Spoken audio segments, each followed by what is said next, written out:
Hello traders. So today we are analysing some stock. तो जैसा कि फर्स्ट स्टॉक जो मैं एनालाइज करना चाहता हूँ वो है इरकॉन इंटरनेशनल।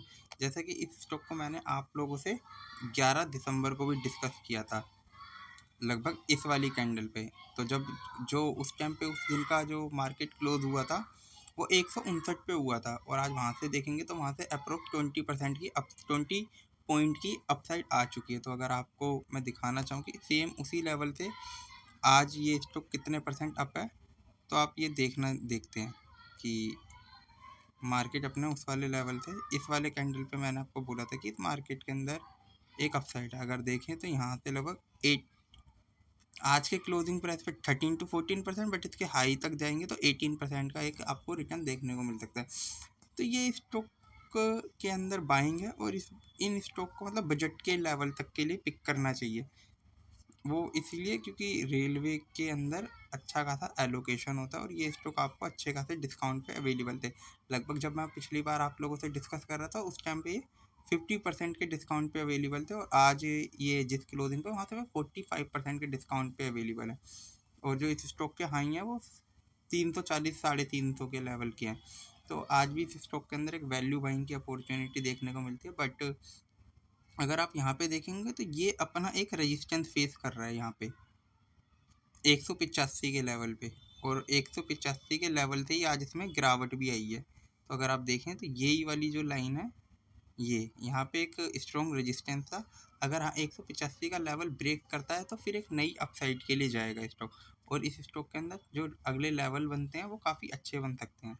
अगर आप ये देखें तो जैसे कि आप मैं स्टॉक के अंदर दिखाता हूँ, एक ही यहाँ पे कप बनना है, ये हैंडल बनना है, और एक फिर ये एक और कप सा बनेगा यहाँ। तो आप इस तरीके को देखेंगे, इसको ब्रेकआउट करेगा तो ये जो हायर टाइम फ्रेम पे डेप्थ है एक दो, या तो भी ये यहाँ से होगा, ये जो रेजिस्टेंस है यहाँ पे ऐसे छोटे छोटे हैंडल से बनाता हुआ जाएगा और फिर रैली के लिए जाएगा। तो इस स्टॉक को आपको रडार पे रखना चाहिए। और जो अगला स्टॉक मैं आप लोगों से डिस्कस करना चाहता हूँ वो भी मैं आपसे काफ़ी दिनों से डिस्कस कर रहा था, जिसका नाम है हिंदुस्तान कॉपर। हिंदुस्तान कॉपर को मैं आप लोगों से सीरियसली बोलूँ तो मैं आपको 9 दिसंबर से आप लोगों से डिस्कस कर रहा हूँ। 9 तारीख, 4 तारीख, और अभी ये हाल फिलहाल में मैंने दोबारा डिस्कस किया। अगर आप देखेंगे तो जैसे ही 400 का लेवल इसने ब्रेक किया है, तो अब ये इस कप की जो डेप्थ है ना इसको फुलफिल करता हुआ जाएगा, और यहाँ से अब इसमें 600 तक के लेवल ओपन हो चुके हैं। ठीक है, क्योंकि जैसे आपको पता होगा जो कप की डेप्थ होती है वो उसके टारगेट ऊपर बनते हैं। बट मुझे ऐसा लगता है कि एक बार ये अपना 400 के लेवल को टच करेगा और फिर रैली के लिए जाएगा 600 के लिए। अब बट स्टॉक काफ़ी हाई है, और अगर आप यहाँ पे देखेंगे तो काफ़ी वॉल्यूम के साथ जा रहा है यहाँ पे ये अपने ट्रेजिक्ट्री के अंदर अपसाइड के लिए। यहाँ पे 96 मिलियन शेयर की बाइंग एंड सेलिंग है। यहाँ पे 47 मिलियन की हुई थी 24 तारीख को। तो आप इस स्टॉक को देख सकते हैं, एनालाइज करिएगा। ठीक है, और जो अगला स्टॉक मैं आप लोगों से डिस्कस करना चाहूँगा वो है RVNL। तो जैसा कि आप देख सकते हैं कि मैं आप लोगों से रेल विकास निगम, तो जैसा कि आप इस स्टॉक को भी देख सकते हैं, आजकल है ना रेलवे के स्टॉक के अंदर काफ़ी अच्छी बाइंग आ रही है। तो यहाँ पे देखिए, ये यहाँ पे 19 तारीख को 5 मिलियन शेयर्स की बाइंग एंड सेलिंग थी। यहाँ पे 22 तारीख को फिर, 23 तारीख को फिर 20, 12, और आज ये जो है 103 मिलियन अप्रोक्स 103 मिलियन शेयर्स की बाइंग एंड सेलिंग है यहाँ पे आज। अगर आप देखेंगे तो ड्राइंग हटाता हूँ, 103 मिलियन शेयर्स की बाइंग एंड सेलिंग, और स्टॉक लगभग 14% तक इंटरडे में हाई के लिए गया हुआ, 14 to 13%, और क्लोज भी 12% के आसपास हो। तो अब इस स्टॉक को अगर देखें तो इस स्टॉक के अंदर अभी जो कुछ ही टाइम फ्रेम के अंदर, मतलब अगर हम देखें यहाँ पे 19 तारीख से लेके यहाँ पे 26% की रैली दे दी है सिर्फ 5 ट्रेडिंग सेशन के अंदर। और अगर इसका लेवल देखें यहाँ पे, तो यहाँ पे एक ये रेजिस्टेंस सा फेस करेगा यहाँ पे इस लेवल पे, और मुझे लगता नहीं है कि ये अपने 400 के लेवल को इजीली ब्रेक कर देगा और ये वाला टारगेट के लिए आएगा 440 के लिए। तो आप इस स्टॉक को एनालाइज कर सकते हैं, स्टडी कर सकते हैं। और अगला स्टॉक जो मैं आप लोगों से डिस्कस करना चाहता हूँ वो NBCC है। NBCC जो गवर्नमेंट की एक स्कीम चलती है ना कि जो भी मिडिल क्लास है या लोअर मिडिल क्लास है उसके लिए एक घर, तो ये उनके कॉन्ट्रैक्ट लेते हैं। NBCC उस फील्ड में काम करती है। तो अगर आप इसको देखेंगे तो यहाँ पे भी एक अच्छी खासी बाइंग आज देखने को मिली है। अगर आप इसको देखेंगे तो इसके अंदर 45 मिलियन शेयर्स की बाइंग एंड सेलिंग है आज, और स्टॉक का 116 के लो से 122 के हाई तक गया था, और स्टॉक आज 5% अप पे क्लोज हुआ है। तो अब इस स्टॉक के अंदर अगर हम देखें तो ये यहाँ वाली कैंडल पे एक रेजिस्टेंस फेस करेगा 125 या 127 के आसपास, और अगर ये उसको ब्रेक कर देता है तो आप जैसे यहाँ पे देख सकते हैं, अगर मैं आप लोगों के लिए एक हॉरिजॉन्टल लाइन खींचता हूँ पहले तो यहाँ, अगर ये वाला लेवल 131 127 अगर ये ब्रेक हो जाता है ना यहाँ पे,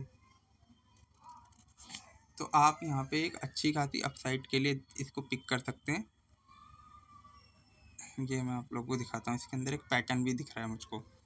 ये देखिए एक कप बना ये, और एक इसका ये हैंडल बनेगा, यहाँ पे टच होगा, और अगर इस 130 131 के ऊपर एक ब्रेकआउट देता है और उसके ऊपर भी एक और ग्रीन कैंडल बनती है, तो जो हमारा अगले टारगेट होंगे, पहला टारगेट तो ये बनेगा जो कि हमारा 30 पॉइंट का होगा। तो हमारा फर्स्ट टारगेट बनेगा 160 का, और जो दूसरा टारगेट बनेगा वो हमारा बनेगा आपका 50 पॉइंट, मतलब 180 से प्लस के लेवल का टारगेट रहेगा NBCC के अंदर। बट इन टारगेट को आने में टाइम लगेगा, तो ठीक है। तो जो भी स्टॉक डिस्कस कर रहा हूँ वो ओनली फॉर स्टडी पर्पस है, अपनी रिसर्च और एनालिसिस खुद करिएगा। और जो अगला स्टॉक मैं आप लोगों से डिस्कस कर रहा हूँ वो है IRFC। तो ये IRFC का भी आप देखेंगे तो आज पूरे रेलवे सेक्टर के अंदर एक मतलब बाइंग सी देखी जा रही है पिछले कुछ दिनों से। इसके अंदर भी सेम RVNL की तरह 19 तारीख को बाइंग है, 22 को है, 23 को है, 24 को हल्की सी गिरावट थी। आज फिर से 163 मिलियन शेयर्स की बाइंग एंड सेलिंग, आप वॉल्यूम देख सकते हैं। और जैसा कि मैं आपको बोलता हूँ कि इस तरीके की हैविंग बाइंग को है ना कभी भी मार्केट के अंदर इग्नोर नहीं करना चाहिए। तो ये भी अपना एक रेजिस्टेंस फेस करेगा यहाँ पे, और इसको ब्रेक करता है तो फिर अगले टारगेट यहाँ के बनेंगे 147 तक के। और ये स्टॉक भी मतलब काफ़ी अच्छे डिस्काउंट पे आपको मिले, 225 का स्टॉक आज गिर के इस ये आपको ठीक ठाक प्राइस पे आपको दिख रहा है। अगर आज की क्लोजिंग है 40% अप्रोक्स डिस्काउंट पे अवेलेबल है, और ये अपने 220 तक के लेवल के लिए भी चला गया मान लीजिए, तो भी आप लोगों के लिए कितने परसेंट का रिटर्न बनेगा यहाँ पे, 65% का रिटर्न बन जाएगा। बट इन लेवल्स को आने में जैसे कि मैं बोल रहा हूँ थोड़ा टाइम लग सकता है, बट स्टॉक्स के अंदर मीन्स वैल्यू है, इसीलिए बिग प्लेयर्स इंटरेस्टेड हो रहे हैं। और जैसा कि आपको पता होगा रेलवे के अंदर एलोकेशन होगी जो बजट के अंदर, तो बजट के लिए बाइंग की जा रही है ऐसा लग रहा है।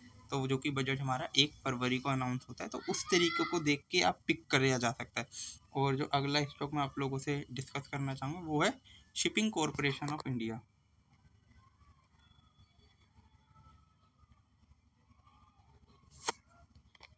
ये शिपिंग कॉरपोरेशन ऑफ इंडिया के अंदर भी मेरे को कुछ, ये देखिए ये अपने इस वाले सपोर्ट से है ना, यहाँ से इसका एक ये सपोर्ट था। पहले मैं आपको लेवल दिखाता हूँ कि क्या है। ये अपना यहाँ के सपोर्ट से फिर से बाइंग के लिए जा रहा है, और जो इसके अगले टारगेट होंगे वो मैं आपको दिखा देता हूँ एक हॉरिजॉन्टल लाइन डाल के यहाँ पे। तो लगभग इसको 203 से 241 तक के लेवल के लिए पिक किया जा सकता है।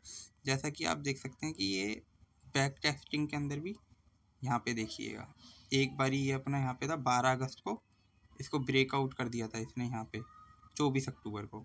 अब फिर से ये यहाँ से ऊपर से गिरता हुआ है, आज इस लेवल को टच कर रहा है कि अब यहाँ से लगातार 4 दिन से एक बाइंग देखी जा रही है, और नीचे वॉल्यूम भी बढ़ रहे हैं। ये देखिए यहाँ पे 22 तारीख को जो वॉल्यूम था 3 मिलियन, 23 तारीख को 2, फिर 2, और फिर ये मतलब यहाँ से ये हायर हाइस की क्लोजिंग दे रहा है। यहाँ आपका जो हाई है फिर उसके ऊपर हाई है, फिर उसके ऊपर, तो इसको मतलब 241 तक के लेवल के लिए पिक किया जा सकता है, ठीक है। इसीलिए ये स्टॉक मैं आप लोगों से डिस्कस कर रहा हूँ। और जो अगला स्टॉक मैं आप लोगों से डिस्कस करना चाहता हूँ, बालकिशन इंडस्ट्री। इस स्टॉक को सीरियसली बोलूँ तो मैंने आप लोगों से पहले भी डिस्कस किया था, ऑलरेडी देखिए ड्राइंग लगी हुई है, ठीक है। बट मैं आपको एक चीज़ दिखाना चाहता हूँ कि ये स्टॉक जब ये इस तरीके के अभी के अंदर है, या तो ये नीचे ब्रेकआउट करेगा, नीचे ब्रेकआउट करेगा तो 2200 पे इसका सपोर्ट मिलेगा। और अगर ये यहाँ से ब्रेकआउट करा, मतलब मान लीजिए आने वाले टाइम में 2350 या 2400 को ब्रेकआउट करता है, एक बिग रैली आएगी जो कि इसको रोक नहीं पाएगी और इसमें अच्छी खासी अपसाइड की रैली आ जाएगी, क्योंकि यहाँ पे कोई अपना मेजर, ये 2400 पे एक रेजिस्टेंस है और 2400 के बाद इसमें 2500 2600 तक ज़्यादा कुछ खास रेजिस्टेंस नहीं है और एक बिग रैली आपको देखने को मिल सकती है। तो इस स्टॉक को अपने रडार पे रखिए। बट अभी तो इसका जो ट्रेंड है वो थोड़ा सा नेगेटिव सा हो रहा है, ये देखिए यहाँ पे लगातार 6 डेज से गिरावट है। बट हाँ, यहाँ पे उम्मीद की जा सकती है एक अच्छी बाइंग है, जैसे कि इस वाली कैंडल पे यहाँ पे दे रखी है 2 तारीख को। और जैसे कि मैं आपको एक और चीज़ दिखाता हूँ, इसके अंदर एक और पैटर्न भी बन सकता है, जैसे कि ये एक यहाँ पे डब्लू बनाता हुआ इसको ब्रेकआउट कर जाएगा। बट हाँ, मे बी ऐसा हो सकता है कि पहले नीचे से लिक्विडिटी ले फिर उसके बाद ब्रेकआउट करे, तो ठीक है। तो इन स्टॉक को रडार पे रखिएगा। और जो लास्ट स्टॉक मैं आप लोगों से डिस्कस करना चाहूँगा वो है ब्लू स्टोन ज्वेलरी।